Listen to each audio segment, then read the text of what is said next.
maaleykum mbokku internet yi ñu ngi leen di nuyu ku ci ne sa tur ak sa sant di leen jaajëfal ci bésu tay bi samedi premier samedi du mois de février buñ ko waxee xel dem ci Clean Day nag moom mooy li nga xam ne moom la président de la république di def digle premier samedi bu jot di leen ci jaajëfal ci bésu tay bi tey nag ñu toog ak ñi nga xam ne ñoom ñooy waa armée colonel Adama Diop à la retraite moom lañ toogal tey mu bëgg a andi réponse am maanaam tontoom ci li nga xamante ni moom la Mame Gor Diazaka wax jëmale ci suñu jàmbaar yi suñu takk der yi ñu bàyyi leen nag moom salaamaaleykum. gërëm ci occasion bi ngeen ma jox pour ma tontu ci li Mame Gor Diazaka wax dafa doon loo xam ni sunu mer kenn mënu ko natt li ñuy wax ci tubaab naan meurtrier dans notre chair moom lañ jot parce que man damay xool ne man j'ai consacré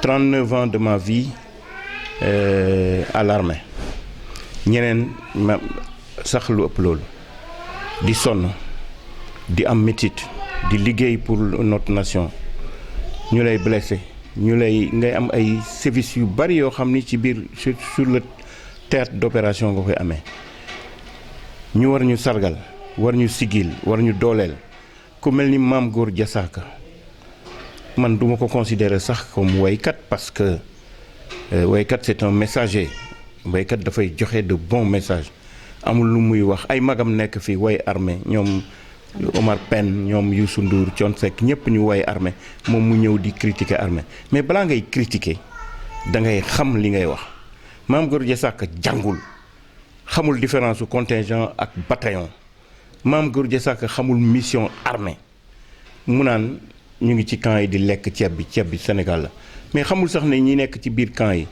les cadres là dañuy fay li ñuy lekk seen solde lañ koy jëlee amuñu leneen ñi nga xam ne ñoom la ñuy dundal gratuitement ñooñu soldats yi la ak quelques militaires du rang c'est parce que ay texte moo ko wax donc bu ñu wëlbatikoo moom di attaquer ñooñu man daf ma metti te sama collègue yi nga xam ne ñoom ñëpp ñu ngi nekk sous les drapeaux mënuñu wax daf leen metti ma xamal Mame Gor Diazaka ne ko moom du référence moom am na loo xam ne kenn mënu koo wax ci télé bi man daja nañu camp militaire Tambacounda en 2003 muy def foofu soirée la mu fa doon def gis naa ko ma rus naa ko taxaw wax ak affaire Bamba Ji Fall yooyu yëpp wala ñu donc yow xaw ma dañ la jox xaalis xaw ma dañ la wax loo xaw ma mais na nga wax ci loo xam Sénégal nag dafa doon réew boo xam ne léegi je peux dire que il y a le règne de l'impunité, il y a le règne de la médiocrité.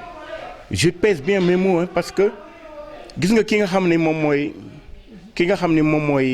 njiitu réew mi muy président de la République man je ne soutiens aucun régime mais li ma lay xamal mooy moom li mu xam ci armée li mu def pour armée bu ko ñëpp defoon kenn du wax sigil na armée parce que benn ñuy defaraat camp militaire yi ñaar ñii dee Casamance léegi kenn ñaanu ko yàlla ñu ngi dimbali famille ñett ñu ngi def commandement armée ñu ngi def lu bari ci militaire yi waaw mais li mu wax ak li mu def dafa saaga ñi nga xam ne ñoom ñoo dee Casamance saaga na ñi dee Libéria ñi dee Banjul ñi dee Guinée-Bissau xam nga man mënumaa wëlbatiku toog di xeex Guinée-Bissau ñu may fay 500 francs par jour ma wëlbatiku nekk service di nekk ci situation yu doy waar ba retraité ñëw toog koo xam ni benn samba boy boo xam ne xamuñ fu mu jógee ñëw naan militaires yi ñu ngi ci biir camp yi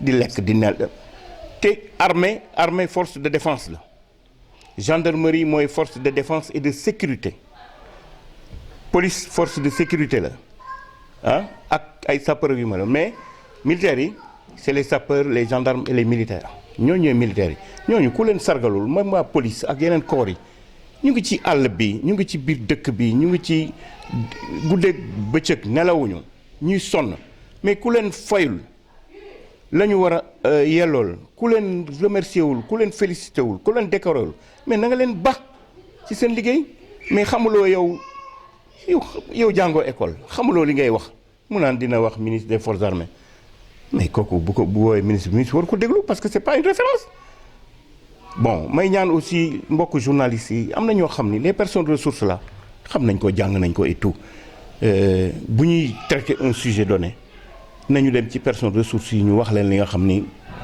expertise la Mame Gor Sarr xamul astafurlah Mame Gor Diazaka xamul armée jàngul li muy wax xamu ci dara donc na noppi te militaires yi dégg naa ne gis naa ne bon mu ngi naan day excuser yu noonu excuser yi kenn du ko nangu parce que toog ba pare wax li ngay wax xalaat ko ba pare def 2 vidéos nga ñëw naan bon gars yi dañ interview la woon gars yi dañ ci seet leen neex ak yu mel noonu kenn waxloo ko moom moo ko wax boppam te duñ ko baal tey duñ ko baal ëllëg te ba mu dajeeg militaires yi ñu xool li may wax du menace du dara wax nañ ma ne Rufisque la dëkk et tout mais boo warul wax da ngay noppi waaw loolu daal vraiment métti naa ko mes frères d'armes mënuñoo wax man mën naa wax et je le dis mais balaa ngay wax dara da ngay jàng wala nga xam c'est un ignorant.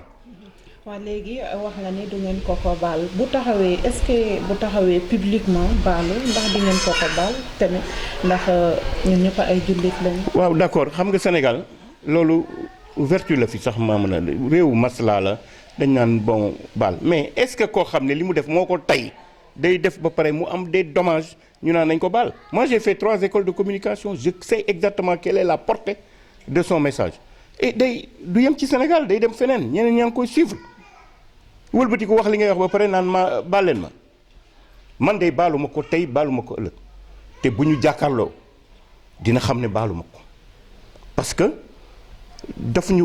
mais damay xalaat sama frères yi daanu ci àll bi sama frères yi sonn yow ngay dugg ci ay pax di fanaan ci ay pax sama waay guerre Guinée-Bissau ñu lay fay 500 francs par jour ak yeneen dans tous les théâtres ma li may wax sama baat ca kaw parce que kenn du taxaw ne ma sàcc naa xaalis kenn du taxaw ne ma daw naa sur le terrain mais un type pareil la taxaw di tudd ci armée loo xam ne neexuñu man du ma ko baal mukk li may ñaan yàlla nag bu ma dajee moom loolu moom je le sais parce que c'est pas bien nañu bàyyi institution yi fii bu ñu attaqué président de la République c'est sur le plan politique nañu yem foofu mais fii Sénégal lu neex waay mu wax mais dafa am fu muy yem. Ok, un petit mot en français. Les paroles de Mame Gor Diazaka vous a mis en colère. Quelle est votre réponse par rapport à ça? Oui, mais je veux dire que je reviens un peu sur les anciens propos, enfin mes récents propos. Dans ce pays, on dirait qu'il y a le règne de l'impunité et le règne de la médiocrité. Je ne veux pas dire que les dirigeants sont médiocres, non. Le Sénégal a énormément de ressources humaines et des ressources humaines de qualité, et principalement l'armée sénégalaise. C'est la seule armée avec celle de Sri Lanka à avoir tenu tête à une rébellion pendant plus de 30 ans. Donc on leur doit énormément de choses. La nation leur doit reconnaissance.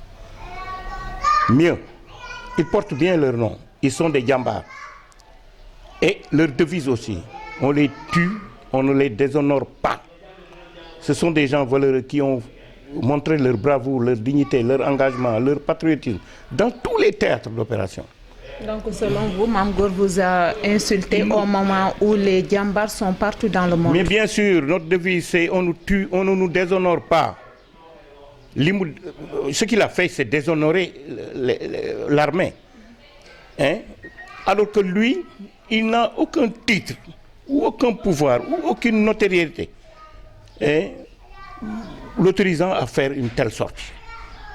Et moi, je ne lui pardonnerai jamais. Je dis, il faut que ça cesse. Cessez de parler de l'armée. Cessez de parler de l'armée. Cessez de parler de la gendarmerie et de la police. Ces gens-là sont valeureux. Ils font leur boulot. Ils ont été bien formés et ils en sont conscients. Quand vous roupillez chez vous, ils sont sur le terrain. Mais chaque fois qu'il y a un petit problème, on commence à dire, oui. J'entends même dire que les forces de... on a formé beaucoup de gendarmes et de policiers, c'est contre les chauffeurs. C'est inadmissible. Mais pour combattre la recrudescence des accidents, il faut des moyens en effectif, il faut des moyens matériels, etc. et tout. Mais je veux dire que on n'a qu'à donner la parole aux experts, aux gens, aux personnes ressources qui savent exactement ce qu'elles doivent dire. Mame Gor Diazaka n'a aucune référence. C'est un chanteur, un soi-disant chanteur qui n'est pas je ne le placerai pas dans les premiers 100 chanteurs du Sénégal, dans les 100 premiers chanteurs. Il ne peut pas remplir un stade. Mais alors que les autres, ces devanciers, tels que Youssou Ndour, Oumar Pène et tous les autres là, mais ils ont chanté l'armée. Mais si on ne peut pas faire le rôle de l'armée, si on ne peut pas faire des propositions allant dans le sens du renforcement du moral des troupes ou de l'acquisition de moyens, mais on n'a qu'à se taire. Le président de la République, le chef suprême des armées, a porté, je ne soutiens personne, hein, mais a posé des actes majeurs allant dans l'amélioration des conditions de travail des militaires et de l'équipement de l'armée. Et il est sur la bonne voie. Mais il ne peut pas permettre, parce que c'est des gens qui sont peut-être dans son camp, ou bien qu'ils élèvent la voix. Mais s'il s'excuse publiquement, est-ce que vous êtes prêt à l'excuser? Je ne sais pas pour les autres, mais moi non. Et je ne souhaite pas le rencontrer. Je dis la vérité. Parce que je suis croyant, je suis musulman, je suis mouride, théoriquement comme lui. Mais avant de parler, on doit réfléchir. On doit se poser énormément de questions. On doit savoir exactement quelle est la portée des propos qu'on va avancer. Il faudrait que ça cesse dans ce pays-là. Voilà. Moi, vraiment, c'est mon message. Et je parle au nom de tous les militaires qui sont en activité et qui sont à la retraite. Ça ne peut pas nous plaire, ça ne nous a pas plu. Et on n'acceptera jamais ces excuses. jaaraama suñu soldaar yi ñoo ko déggandoo cri de cœur la maanaam dañoo jooytu li nga xamante ni Mame Gor Diazaka wax na leen ko muy woykat benn la ci woykat yi nekk ci diwaan Sénégal jamono bi nga xamante ni Omar Pène mu ngi woy suñu jàmbaar yi Youssou Ndour di leen woy moom mu jóg nee na di leen ŋàññi loolu lañ doon wax tey di ko mettitlu bu baax a baax di wax jaajëf suñu jàmbaar yi di leen jaajëfal bu baax a baax.